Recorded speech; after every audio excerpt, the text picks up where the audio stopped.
আজ মহানবমী। এই দিনে দেবী চণ্ডিকা মহিষাসুরের বিরুদ্ধে চূড়ান্ত যুদ্ধে অবতীর্ণ হন এবং তাকে বধ করেন।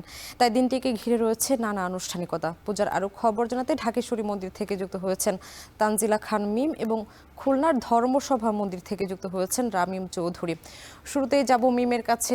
মিম, জানাবেন নবমী পূজা উপলক্ষে কি কি আনুষ্ঠানিকতা শুরু হয়েছে আর ভক্তদের ভিড় কেমন দেখছেন?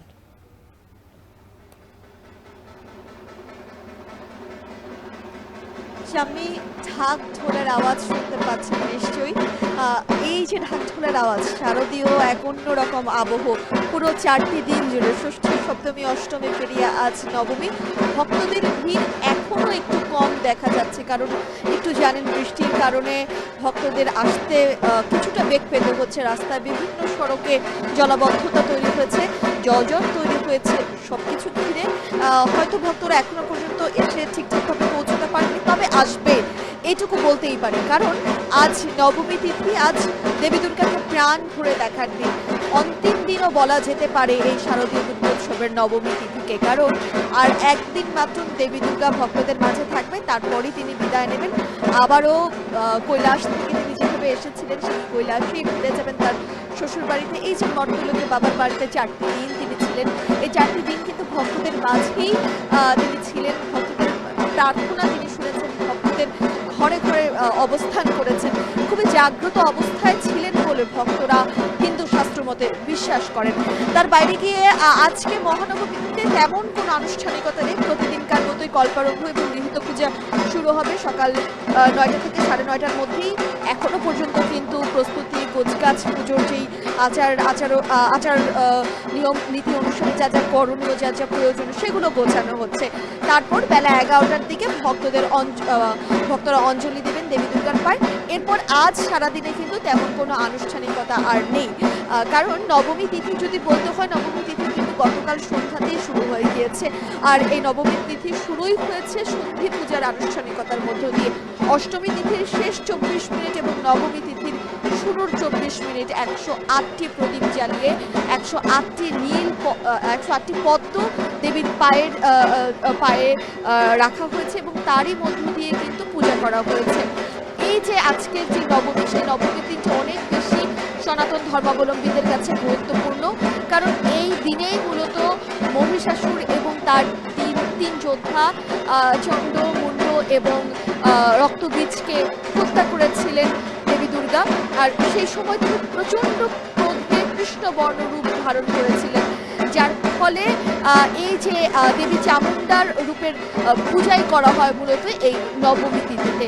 আর এই ইতিহাসের কারণেই কিন্তু সনাতন ধর্মাবলম্বীদের কাছে কিন্তু শাস্ত্র মতে এই নবমী তিথি, নবমী দিনটি অতি গুরুত্বপূর্ণ বা একটি ব্যাপক ঐতিহাসিক একটি দিন।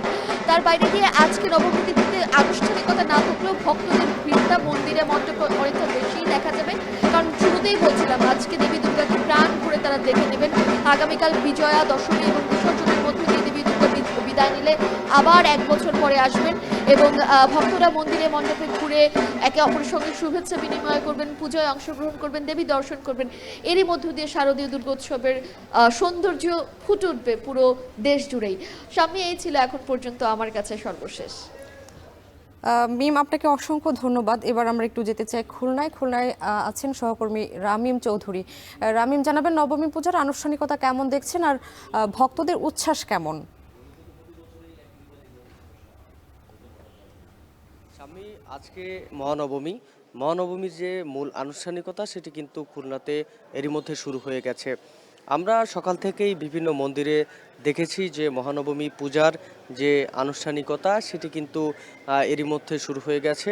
আমি ধর্মসভা মন্দিরে রয়েছি, আপনি দেখতেই পাচ্ছেন আমার পিছনে কিন্তু পুরোহিতরা এরই মধ্যে চলে এসেছেন এবং তারা কিন্তু 8টার পর থেকেই এই পূজার যে মূল আনুষ্ঠানিকতা সেটি শুরু করেছেন এবং পূজা কিন্তু আজকে শুরু করেছেন। এবং আপনি দেখতেই পাচ্ছেন যেখানে দেবী দুর্গার পায়ের সামনে প্রদীপ জ্বালিয়ে এবং সেখানে ফুল দিয়ে কিন্তু তারা প্রথমে পূজার যে মূল আনুষ্ঠানিকতা সেটি কিন্তু তারা শুরু করেছেন। উলুধ্বনি শুরু হয়েছে, ঢাকের যে তাল সেটিও কিন্তু শুরু হয়ে গেছে এখানে এবং এভাবেই কিন্তু আজকে সারা দিনভর চলবে এই পূজা এবং আজকে যে নবমী তিথি রয়েছে দুপুর ৩টা পর্যন্ত, এই ৩টা পর্যন্ত কিন্তু চলবে এখানকার যে পূজা, নবমী পূজা সেটি এবং নবমী পূজা শেষ হওয়ার সাথে সাথেই কিন্তু এখানে প্রার্থনা চলবে, এখানে সন্ধ্যা আরতি সেগুলো কিন্তু চলবে। এখানে যে পূজাটি রয়েছে পূজার আনুষ্ঠানিকতার মধ্যেই কিন্তু এখানে অঞ্জলি প্রদান করা হবে, প্রার্থনা করা হবে। এখানে ভক্ত অনুরাগী যারা রয়েছেন তারা কিন্তু এখনো পর্যন্ত সেরকম ভিড় আমরা লক্ষ্য করিনি কোনো মন্দিরেই। এখানে যে ভক্তরা কিন্তু একে একে আসতে শুরু করছেন আস্তে আস্তে এবং নগরীর যে মন্দিরগুলো রয়েছে বেশিরভাগ মন্দিরে কিছু কিছু সংখ্যক ভক্ত আমরা দেখেছি, তবে বেলা বাড়ার সাথে সাথে কিন্তু ভক্তদের যে সংখ্যা সেটি কিন্তু বাড়তে শুরু করবে। এখানে আরেকটি জিনিস বলে রাখা ভালো যে যে মন্দিরগুলো রয়েছে নগরীতে প্রত্যেকটা মন্দিরে এবং মণ্ডপগুলোতে কিন্তু ব্যাপক নিরাপত্তা ব্যবস্থা রয়েছে এবং পূজার প্রথম থেকে শুরু করে শেষ পর্যন্ত এরকম নিরাপত্তা ব্যবস্থা জোরদার থাকবে বলে আমরা জানতে পেরেছি। তো সব মিলিয়ে বললে চলে যে খুলনাতে কিন্তু এই যে দুর্গা উৎসব সেটি কিন্তু খুব ভালোভাবেই চলছে এবং আগামীকাল শেষ দিন পর্যন্ত খুব ভালোভাবে চলবে বলে এখানকার কর্তৃপক্ষ আমাদেরকে জানিয়েছেন। তো সামনে সব মিলিয়ে এই ছিল আমার কাছে দুর্গাপূজার সবশেষ খবর খুলনা থেকে। রামিম, আপনাকে অসংখ্য ধন্যবাদ আমাদের সঙ্গে যুক্ত হওয়ার জন্য।